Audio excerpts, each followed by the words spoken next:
Hi అండి. Welcome to Arshi's cooking and blogs. ఈరోజు మన రెసిపీ ఎంతో టేస్టీగా, ఈజీగా గోంగూర రోటి పచ్చడి ఎలా చేయాలో చూద్దాం. ముందుగా అయితే ఇక్కడ నేను క్లీన్ చేసుకున్న ఒక కట్ట గోంగూర తీసుకున్నాను.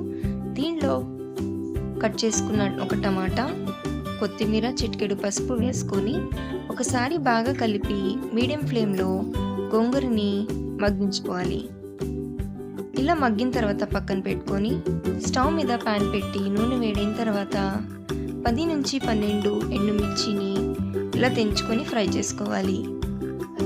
ఇలా కొంచెం ఫ్రై అయిన తర్వాత దీనిలో 1 టేబుల్ స్పూన్ ధనియాలు, 1/2 టేబుల్ స్పూన్ జీలకర్ర వేసుకొని వేయించుకొని పక్కన పెట్టుకోవాలి. ఇలా చల్లారిన తర్వాత మిక్సీ జార్లో వేసుకొని దీనిలో వెల్లుల్లి రెబ్బలు, రుచికి సరిపడంత ఉప్పు వేసుకొని బరకగా గ్రైండ్ చేసుకొని పెట్టుకోవాలి.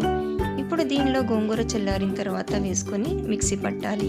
ఇప్పుడు తాలింపు కోసం స్టవ్ మీద ప్యాన్ పెట్టి నూనె వేడైన తర్వాత ఎండుమిర్చి, తాలింపు దినుసులు, ఉల్లిపాయ ముక్కలు వేసుకొని వేయించుకోవాలి.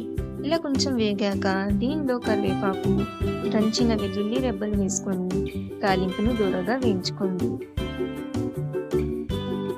ఇలా తాలింపు వేగిన తర్వాత దీనిలో మనం మిక్సీ చేసి పెట్టుకున్న గోంగూరని వేసుకొని